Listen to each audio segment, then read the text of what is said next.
నిన్న అవగాహన రాహిత్యంతో చదువు సంధ్య సంస్కారం చక్కగా లేకుండా రేవంత్ నిన్న ఇందూరుకి రావడం జరిగింది. ఇందూరు గడ్డ మీదకి వచ్చి నన్ను ఉద్దేశించి కొన్ని మాటలు అన్నాడు. నెంబర్ 1, నిజామాబాద్ని స్మార్ట్ సిటీ చేయలేకపోయిండు, మోడీ దగ్గర బాగా పరపతి ఉంటుంది అంటాడు కదా మీ ఎంపీ అన్నాడు.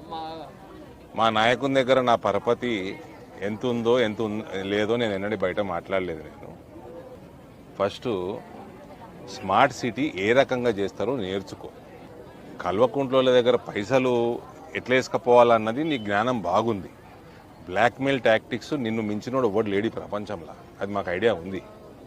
కానీ స్మార్ట్ సిటీ అన్నది కేంద్రం ఒకవేళ 4 పట్టణాలకి స్మార్ట్ సిటీ తెలంగాణకి ఇస్తే ఆ 4 పట్టణాలు ఏవి అన్నది దానికి ఒక ఫార్ములా ప్రకారంగా, ఒక సైంటిఫిక్ అనాలిసిస్ ప్రకారంగా రాష్ట్ర ప్రభుత్వం ప్రపోజ్ చేయాలి కేంద్రానికి.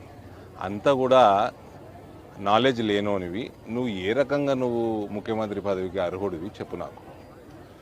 నీకు స్మార్ట్ సిటీ నేను ఇక్కడ నిజామాబాద్కి మీరు ప్లస్ మీకంటే ముందు టీఆర్ఎస్ ప్రభుత్వం నిజామాబాద్ని ఇగ్నోర్ చేసింది కాబట్టి స్మార్ట్ సిటీ రాలేదు.